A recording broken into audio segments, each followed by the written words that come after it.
Welcome to Bharat TV.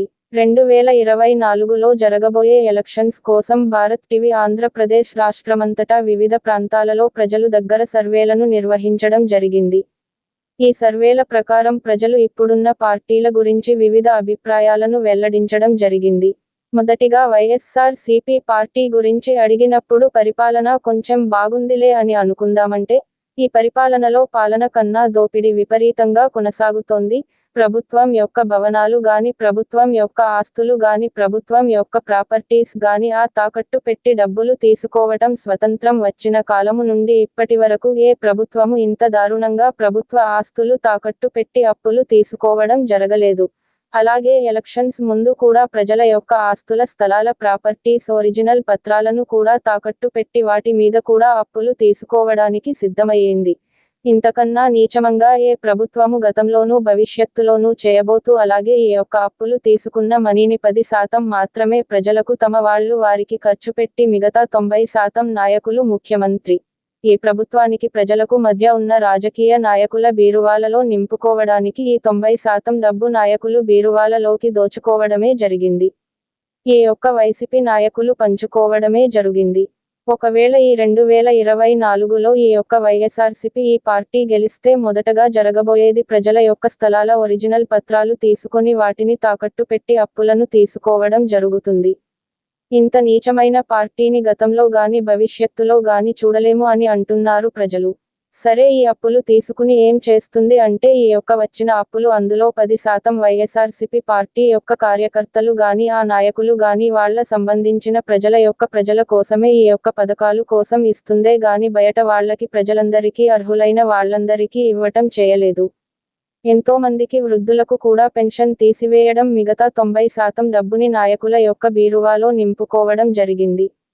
ఇలా కేవలం YSRCP party ఈ ప్రజలు కార్యకర్తలు అయినటువంటి వారికి మాత్రమే ఈ పథకాలు అందుబాటు అయ్యేలాగా చేసి వాటిని వీడియోలు తీసుకుని ఇప్పుడు ఈ యొక్క ఎలక్షన్స్ సమయంలో వాటిని హైలైట్ చేస్తూ ఈ యొక్క ఎలక్షన్ ప్రచార యాత్రను ఇంటర్నెట్లోనూ, టీవీల్లోనూ మోతమోగిస్తుంది. చూసేది సీమంత, పబ్లిసిటీ ఇచ్చేది కొండంత అంటూ వైఎస్ఆర్సీపీ పార్టీ బాబోయ్ వైఎస్ఆర్సీపీకి 1000 దండాలు అంటున్న ప్రజలు. ఇప్పుడున్న తెలుగుదేశం పార్టీ గురించి ఆయా ప్రాంతాల్లో ప్రజలను ఆరా తీసి తెలుగుదేశం పార్టీ మీద మీ ఉద్దేశం ఏంటి అని అడగగా 2014లో తెలుగుదేశం పార్టీ ఎన్నో వాగ్దానాలను, ఎన్నో ఎలక్షన్స్ మేనిఫెస్టో గ్యారంటీలను తీసుకువచ్చి మరి ప్రజలు నమ్మించి ప్రజల చేత ఓట్లు కాజేసి అధికారంలోకి వచ్చింది. కానీ అధికారంలోకి వచ్చిన తరువాత అవి ఏమీ జరగనీయకుండా మరిచిపోయి పరిపాలన చేసింది. మరియు రైతులను, అట్టడుగు వర్గాల వారిని, హీన కులాల వారిని ఎద్దేవా చేస్తూ వారిని హేళనగా చూసింది.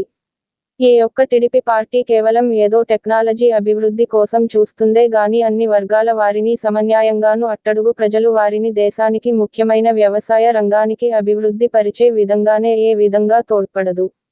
ఎలక్షన్స్ లో ఇచ్చిన మేనిఫెస్టో గ్యారంటీలను ఎలక్షన్ అధికారంలో రాంగానే తుంగ తొక్కి తనకి ఇష్టం వచ్చిన రీతి పరిపాలన చేస్తూ తనకు ఇష్టమ ఇచ్చిన వారినే అది అందలం ఎక్కిస్తూ ఆ విధంగా దోపిడీకి సంసిద్ధమవుతుంది. ఈ ఒక్క టీడీపీ పార్టీకి 1000 దండాలు బాబోయ్ అంటూ ప్రజలు. జనసేన పార్టీ గురించి ప్రజలను అడగగా జనసేన పార్టీకి ఒక మేనిఫెస్టో, ఒక సిద్ధాంతాలు, ఒక హామీలు, ఒక గ్యారంటీలంటూ ఏమీ లేదు. ఏదో ఒక విధముగా ఎలక్షన్స్ లో ఒక్క స్థానమైన సంపాదించి అసెంబ్లీలో అడుగు పెట్టాలని ఉద్దేశమే తప్ప అది ఆ తర్వాత ఏ విధంగా ప్రజలను బాగు చేయాలి, ఏ విధంగా రాష్ట్రాన్ని బాగు చేయాలి అనే ఉద్దేశాలు లేవు. సినిమా డైలాగులు కొట్టుకుంటూ ఆ సినిమా తీరులోనే రాష్ట్రాన్ని ఏదో ఉద్ధరించేద్దాం అనుకుంటాడు గాని అది వాస్తవ రీతులు జరగదని జ్ఞానం అనేది లేదు.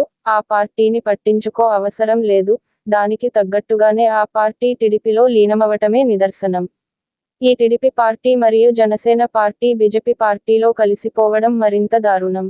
ఎందుకంటే అటు బీజేపీ పార్టీ ఒక మత ఛాందస పార్టీగా నేడు భారతదేశమంతటా ఎలుగెత్తి చాటుతుంది. ఈ యొక్క పార్టీ గాని అధికారంలోకి 2024లో వస్తే ఈ యొక్క భారతదేశం మొత్తం ఒక హిందూ రాజ్యం పరంగానే కొనసాగుతుంది. ఒక నియంతృత్వ ధోరణిలోనే కొనసాగిస్తుంది.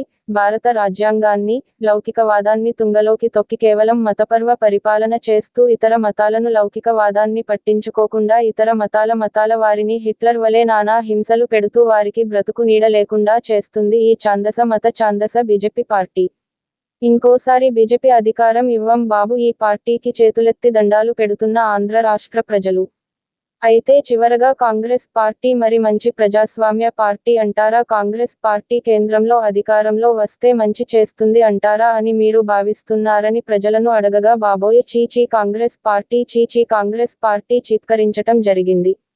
ఎందుకని అలా అంటున్నారంటే ఈ యొక్క 2014లో కాంగ్రెస్ పార్టీ ఆంధ్ర రాష్ట్రానికి గుండికాయ లాంటి హైదరాబాద్ను ఆంధ్ర రాష్ట్రం నుంచి వేరు చేసే ఆంధ్ర రాష్ట్రానికి తీరని నష్టం ఇచ్చింది. అలాగే నిజంగానే ఆంధ్ర రాష్ట్రాన్ని బాగుచేయాలని ఉంటే అప్పుడే ఆంధ్ర రాష్ట్రానికి ప్రత్యేక హోదా ఇచ్చి ఉండవచ్చు కదా, కానీ ఇవ్వకుండా అలాగే వదిలేసింది. ఇప్పుడు ఆంధ్ర రాష్ట్రానికి ప్రత్యేక హోదా ఇస్తామంటూ అలాగే ఒక్కొక్క పేద మహిళలకు 8,800 ఇస్తామని, అలా సంవత్సరానికి ₹1,00,000 ఇస్తామని ఇంకా మొత్తం 9 గ్యారెంటీలు ఈ యొక్క ఎలక్షన్లో మేనిఫెస్టోగా తీసుకొచ్చి ప్రజల యొక్క ముందుకు వచ్చింది. ఈ యొక్క కాంగ్రెస్ పార్టీ మరలా ప్రజలను మోసం చేయడానికి ముందుకు వస్తుంది. బాబోయ్ కాంగ్రెస్ పార్టీ చీ చీ కాంగ్రెస్ పార్టీ అని ఈ యొక్క ఆంధ్ర రాష్ట్ర ప్రజలు ఈ యొక్క కాంగ్రెస్ పార్టీకి వేయే దండాలు అంటున్నారు. అలాగే ఆంధ్ర రాష్ట్రంలో కాంగ్రెస్ అధికారంలో లేకపోయినా సరే ముఖ్యమైన అభిమానించే కాంగ్రెస్ నాయకులు, మంచి నాయకత్వం ఉన్న కాంగ్రెస్ నాయకులు, మంచి విద్యావంతులు, మంచి నాయకత్వం ఉన్న కాంగ్రెస్ నాయకులు 10 సంవత్సరాలు కష్టపడి కాంగ్రెస్ నాయకులంటే వీరంటే కాంగ్రెస్ నాయకులు అని విధముగా ఆంధ్ర రాష్ట్రమంతా ఈ 10 సంవత్సరాలలో తమ యొక్క భుజం మీద కాంగ్రెస్ పార్టీ జెండాలను మోసి ఈ 10 సంవత్సరములు అనేక కార్యక్రమాలు చేసే ప్రజల వద్దకు తీసుకువెళ్లి ప్రజల్లో మమేకమై వీళ్లేరా అసలు సిసలైన కాంగ్రెస్ నాయకులు ఈసారి అన్న 2024లో వీరికి ఓటు వేద్దామని ప్రజల్ని నిర్ణయించుకుంటే వాళ్లను మోసం చేసి ఇప్పుడు అసలు కాంగ్రెస్ పార్టీతో సంబంధం లేని వారికి, వేరే పార్టీ వాళ్లకి ఈ యొక్క కాంగ్రెస్ పార్టీ టికెట్లు అమ్ముడుపోయి వాళ్లకి టిక్కెట్లు ఇవ్వటం వలన చీ చీ కాంగ్రెస్ పార్టీ ఎంత నీచమైన అవినీతికి తోడ్పడింది అని మూడోసారి కూడా ప్రజలు కాంగ్రెస్ పార్టీని చీదరించుకోవడం, 9 వాగ్దానాలు అంటూ మరల మూడోసారి ఆంధ్ర రాష్ట్ర ప్రజలను మోసం చేయడానికి ముందుకు వస్తుంది. ఈ 10 సంవత్సరాలు నడిపించిన కాంగ్రెస్ పార్టీ నాయకులను మోసం చేసింది. ఆ 10 సంవత్సరాల క్రితం ఆంధ్ర రాష్ట్రాన్ని హైదరాబాద్ నుండి వేరు చేసి మోసం చేసింది ఈ కాంగ్రెస్ పార్టీని నమ్మి కాంగ్రెస్ పార్టీని ముందుకు తీసుకువచ్చిన కాంగ్రెస్ పార్టీ అభిమాన నాయకులను, సమర్థవంతమైన నాయకులను మోసం చేసింది. ఇప్పుడు 9 హామీలు అంటూ మరోసారి ఈ యొక్క ఆంధ్ర రాష్ట్ర ప్రజలను మోసం చేయడానికి ముందుకు వస్తుంది.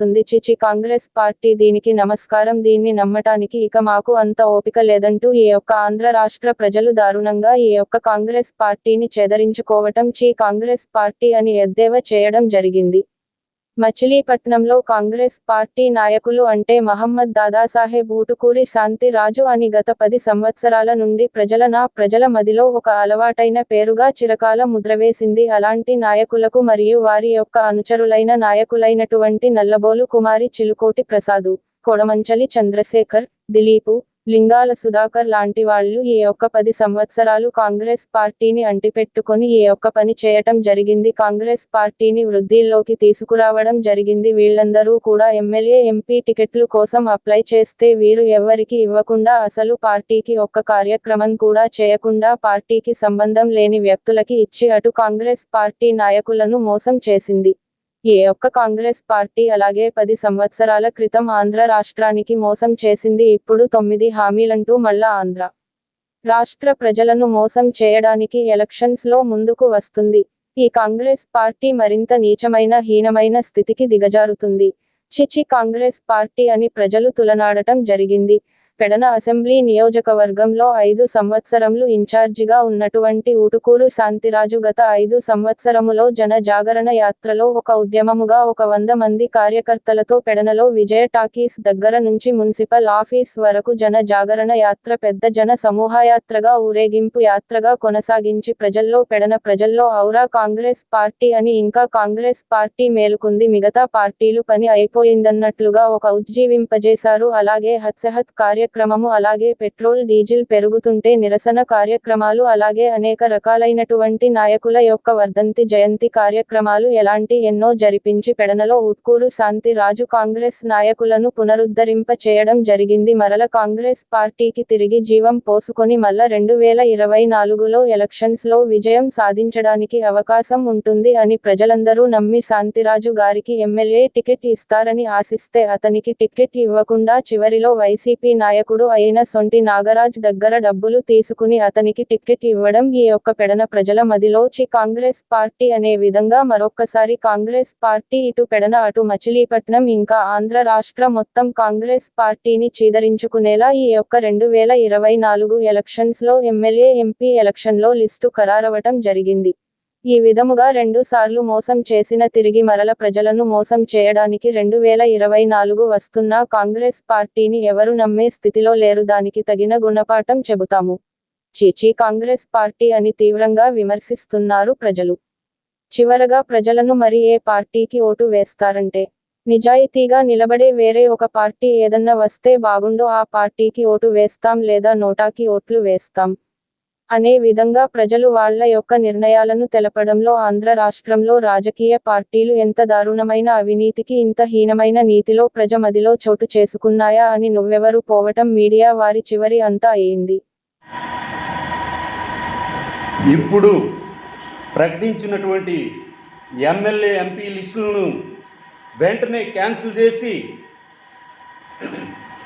గత 5 లేక 10 సంవత్సరముల నుండి కాంగ్రెస్ పార్టీకి ఎవరైతే కష్టపడుతూ ఉన్నారో ఇటు మచిలీపట్నం అసెంబ్లీ నియోజకవర్గంలో గత 40 సంవత్సరముల నుండి కష్టపడుతున్నటువంటి వ్యక్తి మహమ్మద్ దాదాసాహెబ్ గారు, అలాగే 2019లో కూడా ఎమ్మెల్యేగా పోటీ చేసినటువంటి వ్యక్తి మహమ్మద్ దాదాసాహెబ్ గారు, అలాగే ఈ యొక్క మచిలీపట్నం ఎమ్మెల్యే కానీ ఎంపీ టికెట్ కానీ ఇవ్వటానికి నిజంగాను శ్రమపడిన వ్యక్తిగాను కాంగ్రెస్ పార్టీకి అంటిపెట్టుకున్న వ్యక్తిగాను న్యాయబద్ధంలో తగినటువంటి వ్యక్తి మహమ్మద్ దాదాసాహెబ్ గారు.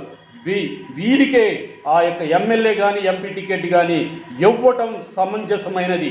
అలాగే గత 5 సంవత్సరములుగా అంటే కాంగ్రెస్ పార్టీలో 15 సంవత్సరముల నుండి ఈ యొక్క కాంగ్రెస్ పార్టీలో జాయిన్ అయ్యి కాంగ్రెస్ పార్టీ కష్టకాలంలో కూడా కాంగ్రెస్ పార్టీకి ఒక మీడియా కృష్ణా జిల్లా మీడియా చైర్మన్ గాను, అలాగే పెడన అసెంబ్లీ నియోజకవర్గ ఇన్ఛార్జ్ గాను ఉంటున్నటువంటి నేను ఊటుకూరు శాంతిరాజునైన నాకు పెడన అసెంబ్లీ నియోజకవర్గానికి ఎమ్మెల్యే టికెట్ ఇవ్వటం అనేది న్యాయ సంబంధమైనది.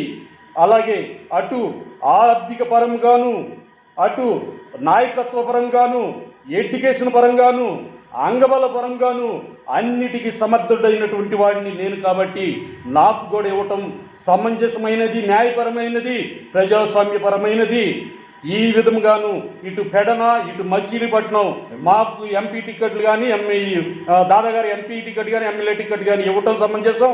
అలాగే పెడన్కు ఎమ్మెల్యే టికెట్ ఇవ్వటం నాకు ఇవ్వటం సమంజసం.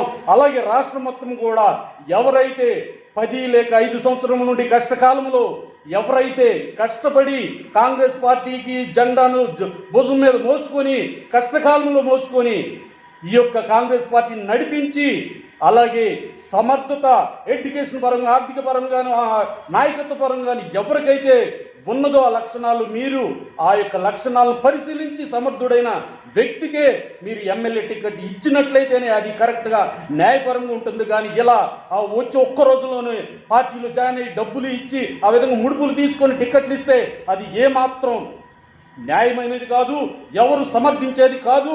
మీరు ఇలాగే కొనసాగిస్తే మేము ఈ యొక్క రాష్ట్ర నాయకులందరినీ కలుపుకొని ఈ యొక్క కృష్ణా జిల్లా నాయకులందరినీ కలుపుకొని పిసిసి ఆఫీసు ఆంధ్రరత్న భవన్ ముందు నల్ల రిబ్బన్లు కట్టుకొని ఆ యొక్క నడి రోడ్డు మీద నిరాహార దీక్షను నల్ల జెండాలతో నిరాహార దీక్షను చేపడతామని ఇందు ముఖ్యంగా తెలియజేస్తున్నాం. జై హింద్, జై కాంగ్రెస్. నేటి వాస్తవ ప్రపంచంలో జరుగుతున్న వాస్తవాలు, వింతలు, విశేషాల కోసం చూస్తూనే ఉండండి విఎస్ఆర్ టీవీ మన టీవీ.